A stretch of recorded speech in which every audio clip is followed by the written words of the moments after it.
Hello friends, I would like to invite my YouTube channel Rambo Class. Today we are going to discuss what democracy and what democracy. NCERT chapter number 1,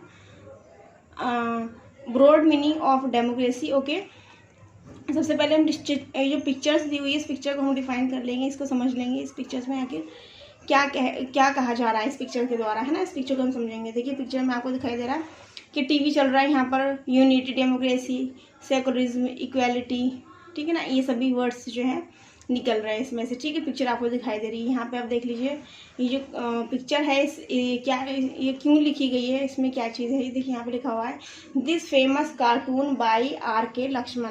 एक minute में zoom कर देती हूँ। देखिए इसमें क्या कह रहे हैं ये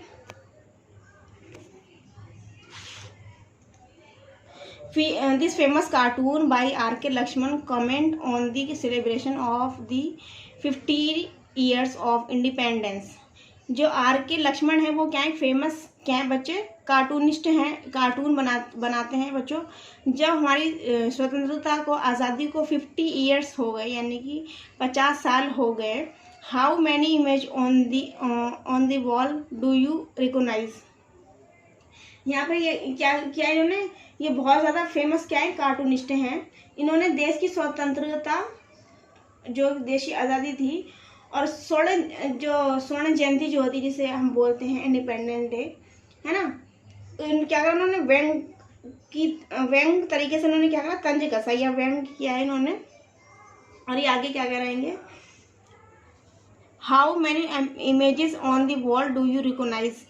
क्या आप जो वॉल पे जो पिक्चर्स बनी हुई, क्या आप देखिए यहाँ पर जो वॉल पे जो पिक्चर्स बनी, क्या आप इन वॉल पर बनी पिक्चर्स को पहचानते हैं, रिकोगनाइज करते हैं। Do you many common people, देखिए लिखा हुआ, do you many common people feel the way the common man in this cartoon does.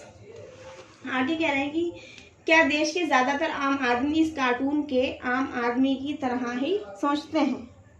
क्या कह रहे हैं इसमें ये कह रहे हैं कि जो दीवार पर जो चित्र बने हुए हैं, क्या देश के ज़्यादातर जो आम आदमी हैं ये जो कार्टून है जो दीवार पर बना हुआ है, आम आदमी की तरह ही सोचते हैं। ये बात किसने कही बच्चों, ये जो कार्टूनिस्ट हैं R.K. लक्ष्मण ने इस कार्टून के जरिए पिक्चर वॉलपेपर पे बनाई। वॉलपेपर पे काफ़ी सारे पिक्चर्स हैं और बाकी जो ये क्या बोलते हैं चित्र बना रखे हैं, ठीक है ना। और बाकी ये जो पिक्चर यहाँ पे दिखाई दे रही है आपको, मेरे ख्याल से ये मुख्यमंत्री वगैरह की पिक्चर है, प्रधानमंत्री, मुख्यमंत्री की। चलिए देखिए आगे किसी पंडित जवाहरलाल नेहरू, ये इंदिरा गांधी शायद। चलिए आगे देखिए इस पर अब टॉपिक को आगे बढ़ाएंगे। हम देखेंगे broad meaning of democracy. Okay, क्या पढ़ेंगे बच्चों आज हम पढ़ेंगे ब्रॉड मीनिंग ऑफ डेमोक्रेसी, ठीक है। देखिए इसमें क्या करें, in this chapter we have consider the meaning of the democracy in a limited and the descriptive sense. हमने इस चैप्टर के अंदर क्या किया था, डेमोक्रेसी की क्या बच्चों समझी थी, मीनिंग समझी थी। लेकिन मीनिंग क्या समझी थी हमने, एक लिमिटेशन सेंस में समझी थी, यानी उसका हमने एक तरह से विस्तृत रूप नहीं समझा था, ठीक है ना। एक ब्रीफ तरीके से हमने समझी थी इस चैप्टर में। आगे देखेंगे we have understood democracy as a form of government. हमने जो डेमोक्रेसी को समझा था वो कैसे समझा था, फॉर्म ऑफ गवर्नमेंट समझा था, ठीक है। लोकतंत्र हमने फॉर्म ऑफ गवर्नमेंट समझा था, यानी कि लोकतंत्र के स्वरूपों के तरीके से हमने लोकतंत्र को समझा था। शासन के स्वरूपों के तरह से हमने लोकतंत्र को समझा। This way of definition democracy help us to identify a clear set of minimal features that democracy must have. अब यहाँ पे ये कह रहे हैं कि लोकतंत्र जो है हमें मदद करता है, किससे मदद करता है, आइडेंटिफाई, और क्या करता है, क्लियर करता है कि मिनिमल फीचर्स, और जो है मिनिमम मतलब कम से कम जो फीचर्स हैं, जो अच्छाइयाँ हैं, जो खूबियाँ हैं लोकतंत्र की, वो ये चीज़ हमें बताता है। कौन बताता है बच्चों, जो हमने अभी तक लोकतंत्र की पीछे जो हमने अभी तक इसकी डेफिनेशन समझी, इसके फीचर समझे, जो चीज़ हमने समझी, ये चीज़ बता रहे हैं यहाँ पर। The most common form that democracy take in our times is that of representative democracy. अब यहाँ पर ये कह रहे हैं कि द मोस्ट कॉमन, सबसे ज़्यादा जो कॉमन जो फॉर्म है डेमोक्रेसी का हमारे समय में, तो वो कौन सा, रिप्रेजेंटेटिव डेमोक्रेसी। अब मैं यहाँ पर एक चीज़ आपको क्लियर करना चाहूँगी, जो डेमोक्रेसी होती है वो बच्चों दो तरह की होती है। एक होती है रिप्रेजेंटेटिव डेमोक्रेसी और एक होती है डायरेक्ट डेमोक्रेसी।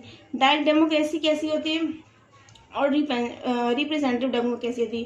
रिप्रेजेंटेटिव डेमोक्रेसी जैसे कि इंडिया में लागू, जैसे कि यहाँ पर क्या है कि जो शासन सत्ता चलती है वो जनता के द्वारा चलती है। जनता क्या करती है, अपने किसी प्रतिनिधि को, अपने किसी लीडर्स को क्या करती है, इलेक्ट करती है। मनपसंद लीडर को क्या करती है, वो इलेक्ट करती है। इलेक्ट करने के बाद में वो जाकर के क्या करते हैं, शासन सत्ता की बागडोर संभालकर वही हमारे पास शासन करता है। ये हो गया बच्चों रिप्रेजेंटेटिव डेमोक्रेसी, ठीक है, जो हमारे इंडिया में है।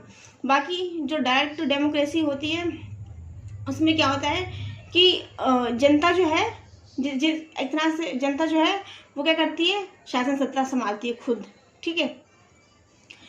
You have already read about in this in the previous classes. और इन चीज़ों को हम क्या कहते हैं, पहले ही समझ चुके हैं, किसमें, प्रीवियस क्लासेस में। अब जैसे कि हमने परवेज मुशर्रफ का और उससे पहले वहाँ के पाकिस्तान में जो आर्मी के पास जो शासन सत्ता थी वो हमने संभाला था, तो वो किसका एग्जाम्पल है, वो तो एग्जाम्पल है बच्चों डायरेक्ट डेमोक्रेसी का। ओके, आगे देखेंगे। A majority is allowed to take decision on behalf of the people. और उसमें क्या होता है, जो डायरेक्ट डेमोक्रेसी होती है उसमें जो मेजोरिटी होती है वो क्या करती है, अलो करती है, आगे देती है डिसीजन लेने के लिए बिहाफ ऑफ द पीपल। लोग मतलब जो लोग होते हैं वो क्या करते हैं, डिसीजन लेते हैं। अब लोग डिसीजन लेंगे, जो आर्मी है उसके पास पावर रहेगी, तो वो लोग क्या करती है, लोग ऊपर राज्य करती है और मेजोरिटी के तौर पर वो क्या करती है, शासन सत्ता शासन संभालती है। आगे देखिए, even the majority does not rule directly. अब जो इसमें ये बता रहे हैं कि रिप्रेजेंटेटिव जो होती लोग डेमोक्रेसी जो होती है वो कैसी होती है, उसमें क्या होता है कि majority does not rule the directly the measure of the people rule through their decision representative. उसमें क्या होता है कि लोग जो मेजोरिटी किसी एक पीपल को चुन लेगी, मेजोरिटी जो है किसी एक पीपल पर्सन को चुन लेगी, उसके बाद में वो क्या होती है, इलेक्ट कर लेगी और वो जा करके क्या करेगी, वो पर्सन क्या होगा, वो इलेक्शन की बागडोर संभालेगा, ठीक है। और बागडोर संभालेगा, इसके साथ वो क्या करेगा, शासन सत्ता संभालने के बाद वो एडमिनिस्ट्रेशन चलाएगा, ठीक है। तो वो रिप्रेजेंटेटिव जो गवर्नमेंट है, लोग जो है लोकतंत्र कह लीजिए, उसका एग्जाम्पल हो गया। दिस बिकम नेसेसरी बिकॉज, अब इसमें क्या जरूरी है उस चीज़ को हम समझेंगे। Modern democracy involve such a large number of people. आधुनिक समय की जो डेमोक्रेसी उसमें जो है लोग जो हैं एक लार्ज नंबर में चाहिए होते, that is physically impossible for them to sit together and take a collective decision. अभी कह रहे हैं, अभी इसमें यहाँ पर ये बताया गया है कि यदि अगर हम चाहें कि एक बड़ा नंबर क्या वोट हमें चाहिए, एग्जाम्पल के तौर पर जैसे हमने एग्जाम्पल जो लिया था डायरेक्ट डेमोक्रेसी का, तो डायरेक्ट डेमोक्रेसी की अगर हम बात करें, तो अगर हम चाहें कि लोग बाग इस चीज़ को करें, शासन सत्ता संभाले, तो उसमें क्या होगा कि एक तो हमें लार्ज नंबर पर लोग बाग इन्वॉल्व करना पड़ेगा, दूसरा क्या होगा, उन्हें फिजिकली क्या करना पड़ेगा, उनको हमें इकट्ठा करना पड़ेगा, जो कि इम्पॉसिबल है अपने आप में, है ना। Together and take the collective decision, और जिससे क्या होगा, बहुत से लोग क्या करेंगे, इकट्ठा होकर भी बेहतर डिसीजन नहीं ले पाएंगे, है ना।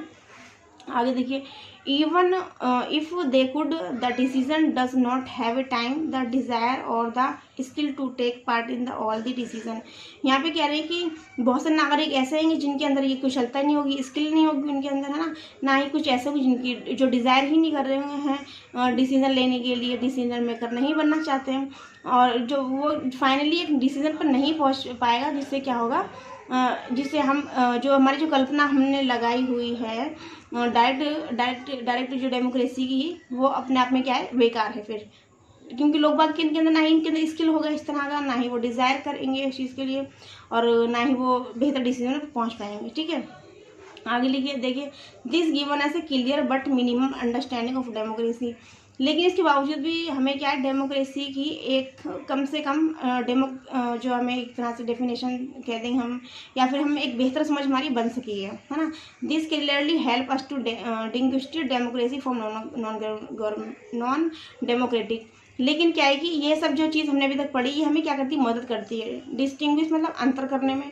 किस में अंतर करने बच्चों, एक तो डेमोक्रेटिक और फिर नॉन डेमोक्रेटिक जो है, डेमोक्रेटिक और नॉन डेमोक्रेटिक के अंदर अंतर करने में ये सब चीज़ें हमें क्या करती हैं बच्चों, हेल्प करती हैं।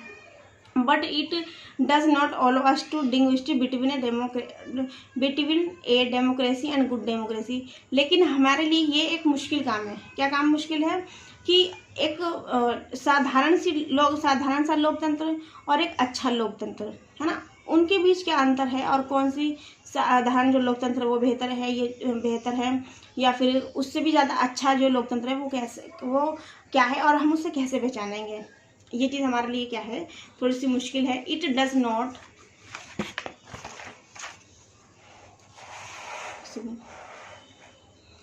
Does not allow us to see operation of the democracy beyond government. तो हमें क्या करना होगा, डेमोक्रेसी यानी लोकतंत्र जो है, हमें उसको क्या करना पड़ेगा बच्चों, अच्छी तरीके से समझने के लिए हमें क्या करना पड़ेगा बच्चों, ऑपरेट करना पड़ेगा। ऑपरेट करना मतलब क्या होगा, हमें फिजिकली किसी चीज़ ऑपरेट नहीं करना है, बल्कि हमें वर्ड्स को और इसके जो मीनिंग है उन सभी को हमें क्या करना पड़ेगा, ऑपरेट करना पड़ेगा, उसको समझना पड़ेगा अच्छी तरीके से।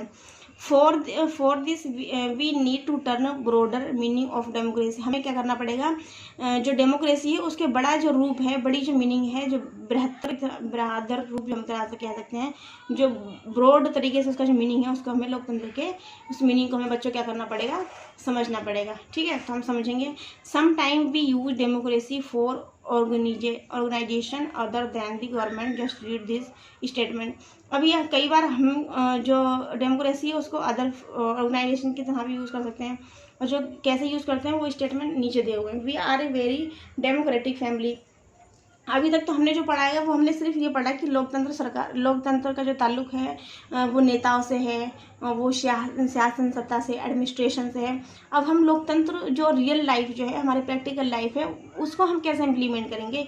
क्या जो हम डेली लाइफ में रूटीन तरीके से जो हम जी रहे हैं उसमें लोकतंत्र कहाँ पर विद्यमान है, वो हमें ढूंढना है, छांटना है। उससे हमें क्या होगी, हमारी जो अंडरस्टैंडिंग होगी और भी ज़्यादा बेहतर बनेगी। तो हम ये देखेंगे। We are very democratic family. हमारी फैमिली कैसी बच्चों, बहुत ज़्यादा डेमोक्रेटिक है। Whenever a decision has to be taken we all sit down and arrive at a consensus my opinion matter as much as my father's. अब यहाँ पर क्या करें कि हम कैसे में रहते हैं, एक डेमोक्रेटिक फैमिली में रहते हैं। वेन एवर डिसीजन, जब कोई भी डिसीजन लिया जाता है, has to be taken we all sit down and arrive at the consensus my opinion matter as much as my father.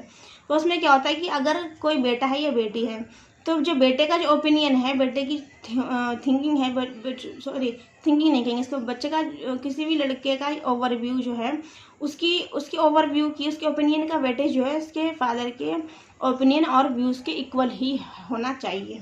ये हो गया हमारा डेमोक्रेटिक फैमिली। ठीक है, अभी तक हमने डेमोक्रेटिक कंट्री पढ़ा।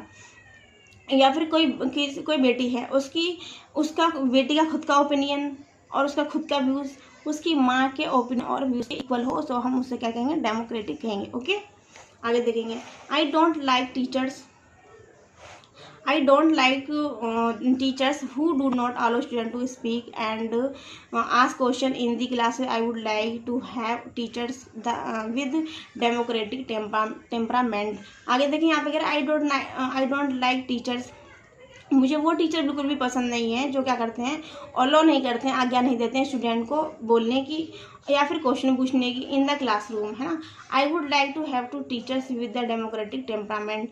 मुझे वो टीचर बहुत पसंद है जो लोकतांत्रिक तरीके से क्लास के अंदर क्या करते हैं, एक एटमोसफियर क्रिएट करते हैं। बच्चे जो है, इनके अंदर जितने भी क्वेश्चन हैं, क्वारीज हैं, टीचर से पूछ सकें, है ना। ऐसा नहीं कि क्लास के अंदर ऐसा नहीं होना चाहिए कि बच्चे बातें ज़्यादा कर रहे हैं, और वो जो बातें हों वो कैसी हों, बच्चों की जो उनके जो क्वेश्चन हैं, उनके माइंड के अंदर जो क्वेश्चन उठ रहे हैं, वो क्वेश्चन टीचर से पुटअप करें और टीचर को उन क्वेश्चन को एक सर्टिफाइड आंसर देना चाहिए। तो ऐसा नहीं होना चाहिए कि बच्चों को इतना डर धमका के, बहुत सारे मैंने काफ़ी जगह पर ऐसा देखा हुआ है, हमारे टाइम में ऐसा हुआ करता था कि कुछ टीचर्स ऐसे थे कि बस उनको लगता था कि बच्चों को डरा धमका के रखेंगे तो बच्चों की हेजिटेशन जो है खुलेगी नहीं, और हेजिटेशन नहीं खुलेगी तो बच्चे अंदर डर के रहेंगे और हमसे क्वेश्चन भी पुटअप नहीं करेंगे, और इससे क्या होगा, थोड़ा सा डर बना रहेगा हमारा, और क्लास के अंदर हम आएंगे तो थोड़ा सा क्लास के अंदर आने से डिसिप्लिन क्रिएट होगा और बच्चे बोलेंगे नहीं। तो वो एक बेस्ट टीचर की लोकेशन में आ जाए, बेस्ट टीचर के उसमें आ जाएंगे अंडर में, बेस्ट टीचर की तरह से हम कह सकते हैं इधर होगा, क्योंकि प्रिंसिपल वगैरह जो होंगे वो कहेंगे भाई टीचर जैसे भी एंट्री करते हैं सब बच्चे शांत हो जाते हैं, और बिल्कुल तो उस तरह के टीचर को बड़ा अच्छा माना जाता था उस टाइम पर। लेकिन मुझे लगता है टीचर को बच्चों के साथ ऐसा ट्रीट करना चाहिए जिससे कि बच्चे जो है अपने क्वेश्चन को, अपनी क्वारीज को सोल्व कर सके टीचर से, ठीक है। बच्चे के और टीचर के साथ फ्रेंक भी होना चाहिए, और ज़्यादा उनसे इस तरह से भी नहीं होना चाहिए कि बच्चे कुछ पूछ भी ना पा रहे हैं, ठीक है। आगे देखेंगे हम this way to using the word democracy go back to its basic sense of method of taking decision. यहाँ पर कह रहे हैं लोकतंत्र जो है हमने अभी तक आधारभूत तरीक़ों से इसको समझाए। अगर हम बातचीत करेंगे लोकतंत्र की तो ये एक अपने आप में क्या हुआ, आधारभूत तरीका है जिसको हमने बच्चों समझाएगा डेमोक्रेटिक वर्ड को। ये डेमोक्रेटिक डिसीजन इन्वॉल्व, और जो डेमोक्रेटिक जो डिसीजन होता है उसमें इन्वॉल्व होते हैं सभी लोग इन्वॉल्व होते हैं, उनमें कंसल्टेशन होता है, और उसके साथ साथ क्या होता है, कंसल्टेंट होता है of all those who are affected by that decision. लोकतांत्रिक जो सरकार है, लोकतंत्र में क्या होता है कि जो डिसीजन है उनमें क्या होता है कि लोगों को कंसल्ट किया जाता है, इन्वॉल्व किया जाता है, और इसमें जिन लोगों पर इस डिसीजन का इफेक्ट पड़ेगा उन लोगों को भी इन्वॉल्व किया जाता है। Those who are not powerful have, आप देखिए यहाँ पर क्या कह रही है, ये कह रहे हैं those who are not powerful have the same say in the taking the decision as those who are powerful. ऐसा नहीं है कि जिनके पास ताकत है सिर्फ उनको ही इन्वॉल्व किया जाएगा, जिनके पास ताकत है और जिनके पास नहीं है सभी को इसके अंदर क्या किया जाएगा, डेमोक्रेसी के अंदर, लोकतंत्र के अंदर क्या किया जाएगा बच्चों, इन्वॉल्व किया जाएगा। आगे देखेंगे हम this can apply to government और फैमिली और any other organisation. This can apply to government, जिस तरीके से हम लोकतंत्र को हम कैसे कर सकते हैं, लोकतंत्र को हम अप्लाई कर सकते हैं, ठीक है, या फिर हम लिख रहा और ए फैमिली या फिर एनी अदर ऑर्गेनाइजेशन। तो लोकतंत्र को हम किसी गवर्नमेंट पर, किसी फैमिली पर या फिर अदर ऑर्गेनाइजेशन, किसी और अदर संगठन पर हम क्या कर सकते हैं बच्चों, अप्लाई कर सकते हैं, लिखे ना apply. Thus democracy is also a principle that can be applied to any sphere of life। यद्यपि लोकतंत्र जो है, लोकतंत्र का जो प्रिंसिपल है वो कहीं पर भी जो जीवन है उसके किसी भी भाग पर क्या होता है बच्चों, अप्लाई हो सकता है, ठीक है। आगे देखेंगे some time we use the word democracy not to describe any existing government but to set up an ideal standard that all democratic must aim to become। यहाँ पर अगर some time we use the word, कभी कभी क्या होता है कि हम लोकतंत्र जो वर्ड है उसका यूज़ लोग क्या करते हैं, हम इसका जो यूज़ करते हैं एग्जिस्टिंग गवर्नमेंट के रूप में करते हैं, जबकि ऐसा नहीं है।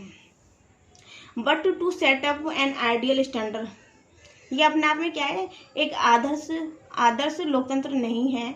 Democratic must aim to become, जो लोकतंत्र है उसके अंदर क्या होना चाहिए बच्चों, कुछ उद्देश्य हैं जिनको हमें क्या करना चाहिए, पूरा करने का प्रयत्न करना चाहिए। और ये उद्देश्य कौन से हैं वो हम इनको डिस्कस करेंगे बच्चों पॉइंट वाइज। तो देखेंगे सबसे पहला पॉइंट में क्या दिया हुआ है, true democracy will come to this country only when no one goes hungry to bed. जो यहाँ पे जिस भी देश में लोकतंत्र होगा वहाँ पर कोई भी इंसान, कोई भी पर्सन, कोई भी पीपल क्या होगा, हंग्री नहीं होगा और ना ही वो बेचारा भूखा सोएगा। तो लोकतंत्र की डेफिनेशन कहाँ होगी, जहाँ पर इंसान को रोजगार मिले और वो भरपेट खाना खाने के बाद सो सके, ठीक है ना। रोजगार, जब से रोजगार मिलेगा तो उसके बाद पैसा होगा तो वो रोटी कपड़ा मकान की जरूरत पूरी कर पाएगा और सुकून से सो पाएगा, ठीक है। तो लोकतंत्र की डेफिनेशन हो गई यहाँ पे, जहाँ पर इंसान भूखे पेट ना सोए, वही हो गया लोकतंत्र, ठीक है। आगे देखेंगे in democracy every decision must be able to play equal role in the decision making. For this you don't need just an equal right to vote, every decision need to have equal information, basic education, equal resources and a lot of commitment। जब नेता या फिर leaders वगैरह जो commitment करते हैं किसकी, equal resources की, है ना, और फिर क्या करते हैं बेसिक एजुकेशन यानी आधारभूत जो उनको शिक्षा की बात करते हैं वो लोग, और क्या करते हैं इक्वल इन्फॉर्मेशन की बात करते हैं, और क्या करते हैं प्रत्येक जो नागरिक है उनको ये हर एक आवश्यकताओं को पूरी करने की बात करते हैं, है ना। जो लोकतंत्र के अंदर क्या होना चाहिए, इसके अलावा प्रत्येक जो नागरिक हैं, है ना, प्रत्येक जो नागरिक हैं able to play equal role, जो प्रत्येक नागरिक हैं उनका जो रोल है, उनका रोल प्ले जो ना कैसा, और जब भी कोई डिसीजन लिया जाए तो उनको क्या किया जाए, उनका रोल इसके अंदर प्ले किया जाए। इसके अंदर बच्चों लोकतंत्र के अंतर्गत। For this you don't need just an equal right to vote. ऐसा नहीं कि सिर्फ हमने वोट के लिए ही हमने इक्वल राइट दे दिया तो हमारी सारी जो पीपल है, जो किसी देश की जनता है, उसकी सारे राइट पूरी हो गए। राइट पूरे जब होंगे जब उनको इक्वल रिसोर्सेज मिलेंगे, ठीक है ना, आधारभूत एजुकेशन मिलेगी, उनको इक्वल इन्फॉर्मेशन मिलेगी, सूचनाएं मिलेंगी, और प्रत्येक नागरिक को आवश्यकताएं पूरी होंगी। इसके साथ साथ प्रत्येक नागरिक को जो भी सरकार के द्वारा डिसीजन लिए जा रहा है उसके अंदर क्या किया जाएगा, इन्वॉल्व किया जाए, तब जाकर के उसे हम लोकतंत्र कहेंगे। ठीक है बच्चों, आगे देखेंगे।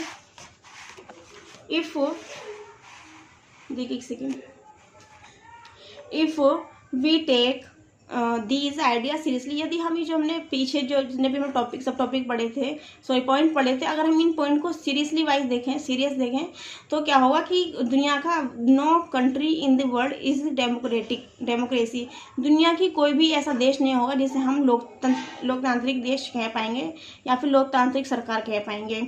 Yet an understanding of democracy and an ideal remain to us और वाई वी वैल्यू डेमोक्रेसी। अब यहाँ पे कह रहे हैं कि अब ये सरकार जो है ना ही अपने आप में क्या है, लोकतांत्रिक सरकार भी नहीं और ना ही इसकी वैल्यू उतनी ही है ना। इट अनेबल अस टू जज an existing democracy and identify it's weakness. अभी यहाँ पे क्या कह रहे हैं कि जो लोकतंत्र जो है उसको जज करने की एग्जिस्टिंग, और क्या बोलते हैं उसकी एग्जिस्टिंग डेमोक्रेसी, और उसकी identify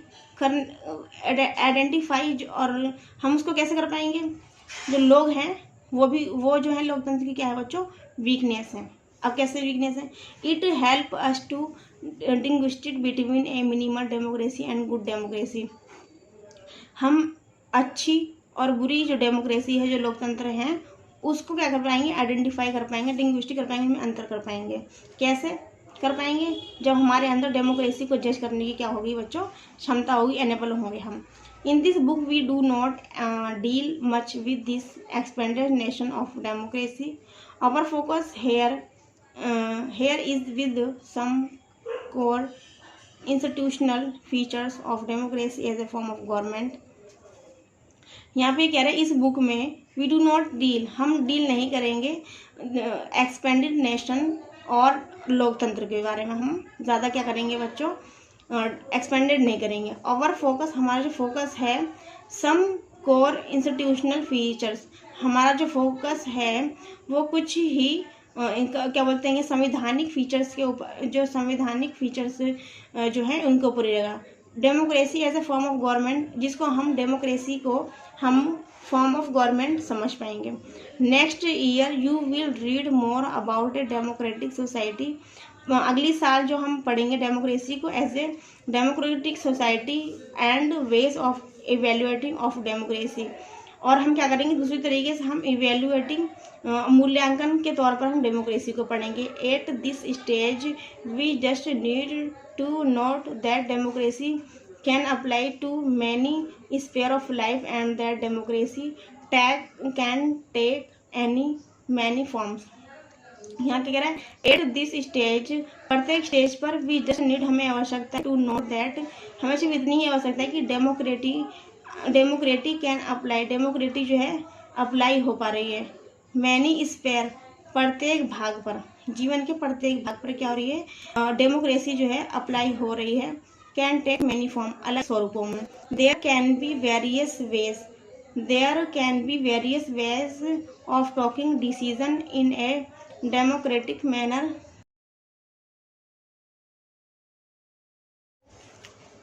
there can be various ways of taking decision in a democratic manner as long as the basic principle of consultation on an equal basis is accepted। यहाँ पे कह रहे हैं कि समानता के आधार पर यदि हमको डिस्कस करें, है ना, और विचार विमर्श के आधारभूत जो प्रिंसिपल हैं और उनको माना जाए, तो लोकतांत्रिक ढंग से लिए गए निर्णय कई तरह के कैसे हो सकते हैं, कई तरह के हो सकते हैं, है ना। दोबारा समझ लेंगे, यहाँ पे क्या कह रहे थे कि जो इक्वेलिटी के आधार पर जो हम विचार विमर्श करेंगे, है ना, और जो हम क्या करेंगे, कंसल्टेशन करेंगे, तो ये जो आधारभूत सिद्धांत को अगर माना जाए तो लोकतांत्रिक ढंग से लिए गए निर्णय जो कई प्रकार के हो सकते हैं। ठीक है, आगे देखिए क्या कह रहे हैं। We shall read more about that in chapter number 3. But if the community is small, यदि कम्युनिटी जो इसमें होता है चैप्टर नंबर 3 में हम आगे पढ़ेंगे इस बारे में। इसमें का कम्युनिटी, यदि हमारा जो संगठन है, कम्युनिटी जो है, हमारा समुदाय जो है स्मॉल है, कैसा बच्चों, small, there can be other ways of taking. तो हम क्या करते हैं, दूसरे तरीके से भी बातचीत कर सकते हैं, है ना। टॉकिंग डिसीजन डेमोक्रेटिक डिसीजन, तो उस डिसीजन का क्या कहा जाएगा, उस डिसीजन को कहा जाएगा डेमोक्रेटिक डिसीजन। क्योंकि जब फैमिली छोटी हो, कोई देश छोटा होगा, तो उसमें आसानी से कोई भी निर्णय सबसे बातचीत करके, विचार विमर्श करके, कंसल्टेशन करके, डिस्कशन करके, है ना, मीटिंग करके आसानी से लिया जा सकता है। All the people can sit together, लोग आपस में बैठ सकते हैं, एंड टेक डिसीजन और डायरेक्टली, और जो डिसीजन है वो कैसे डायरेक्टली, प्रत्यक्ष रूप से सामने लिया जा सकता है। दिस इज हाउ ग्राम सभा should work in A village, जिस तरह से गांव में ग्राम सभा कैसे क्या कहते हैं वर्क करती है, सेम उसी तरीके से। Can you think of same other democratic ways of decision making, decision making जो है दूसरी तरह से लोकतंत्र में कैसे लिए जा सकते हैं, उसके बारे में हम पढ़ेंगे आगे।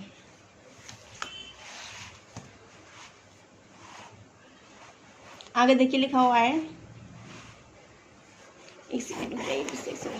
इसमें लिखा हुआ this also means that no country is a perfect democracy. ये जो हमने अभी तक पढ़ाई से ही पता चलता है कि दुनिया, हम कोई भी ऐसा कंट्री कल्पना नहीं कर सकते जो अपने आप में एक परफेक्ट डेमोक्रेटिक हो, है ना। The features of democracy that we discussion in this chapter provide only the minimum condition.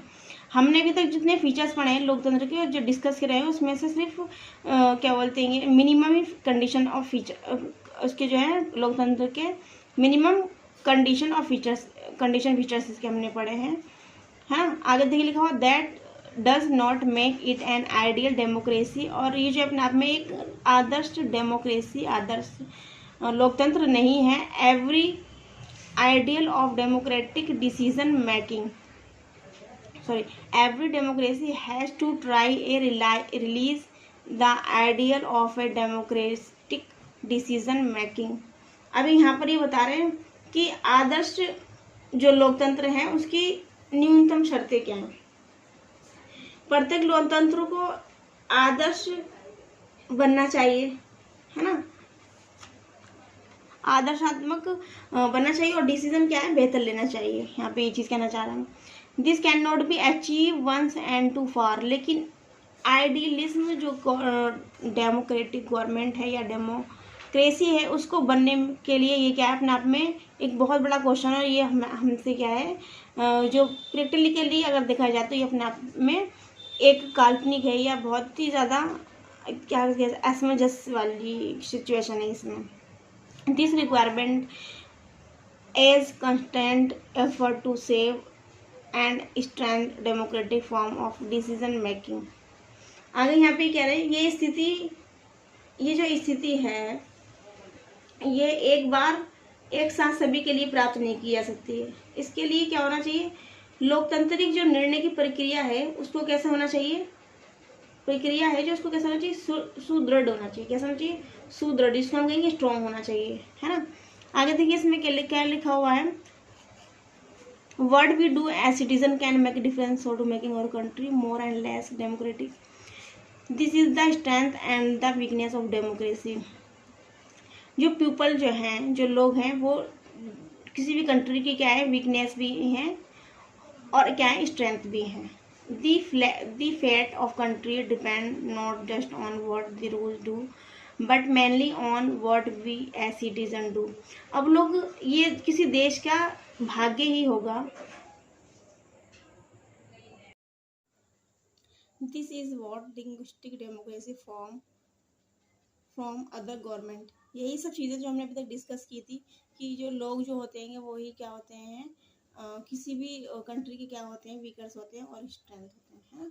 किसी भी शासन सत्ता जो होती है वो उसको चलाने के लिए कैसे होते हैं, वीकर और स्ट्रेंथ वही होते हैं। क्योंकि अगर उन्होंने किसी अच्छे राजनेता को चुन लिया तो वही एक स्ट्रेंथ काम करेगा इनडायरेक्ट वे में जा करके, और अगर उन्होंने किसी बेकार इंसान को चूज़ कर लिया, किसी लीडर्स को, तो वो क्या होगा, वीकनेस बन जाएगी कंट्री की। और यही इसी चीज़ को उन्होंने लोकतंत्र की वीकर और स्ट्रेंथ पॉइंट बताया। This is what distinguish democracy from other government. ये कह रहा है कि यही सब चीज़ें हैं जो हमने अभी तक ऊपर डिस्कस किए हैं, जो लोकतंत्र को दूसरी जो शासन प्रणाली उससे क्या करती है बच्चों, अलग करती है, डिस्टिंग्विश करती है। ठीक है, आगे देखिए, other form of government like monarchy, dictatorship और one party rule do not require all citizen to take part in politics. अब जो इस इन्होंने बता दी ये चीज़, इसके बाद में कह रहे हैं कि दूसरी तरफ जो मोनार्की है, मोनार्की मतलब जो राज शासन राजशाही जो होते हैं, राजशाही जो होते हैं, और जो डिक्टेटर मतलब तानाशाह जो होते हैं ये, या फिर कोई एक एक पार्टी का इंसान हो, रूल कर रहा हो, ठीक है, वो ये बिल्कुल भी नहीं चाहेगा कि ऑल जो सिटीजन है to take part in politics, की राजनीति में किसी भी तरीके से वो क्या करें, उसमें किसी भी तरीके से क्या बोलते हैं, पार्टिसिपेट करें।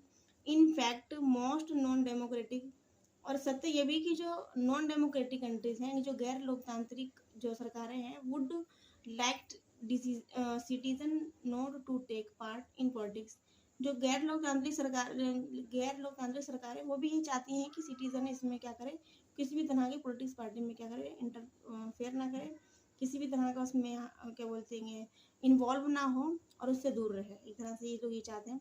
लेकिन जो लोकतंत्र है depend all activity politics participation by all citizen. लेकिन जो लोकतंत्र है वो क्या चाहता है कि प्रत्येक नागरिक क्या हो, इन्वॉल्व हो, हर एक डिसीजन में पार्टिसिपेशन, किसी भी तरह का कोई डिबेट होता है उसमें पार्टिसिपेशन दे, अपना है ना पूरा योगदान दे। That is why a study of democracy must focus on democratic politics. यहाँ पे आगे बता रहे कि जब भी कभी लोकतंत्र की जो पढ़ाई हो, लोकतंत्र का जब अध्ययन हो, तो उसमें सबसे ज़्यादा जो फोकस होना चाहिए वो किस पे होना चाहिए, लोकतांत्रिक राजनीति पर। ठीक है, लोकतांत्रिक राजनीति पर ज़्यादा से ज़्यादा ध्यान होना चाहिए। बच्चों हमारा ये चैप्टर जो है फिनिश हो गया। चलिए बच्चों, इस चैप्टर को आप मल्टीपल टाइम देखिए, आपके पॉइंट ऑफ व्यू, आपके एग्जाम पॉइंट ऑफ व्यू से आपके लिए हेल्पफुल रहे, यही हमारी आशा है। देखते रहिए, take care and bye bye. Multiple time इसको देखिए। Thank you for watching, take care, bye bye.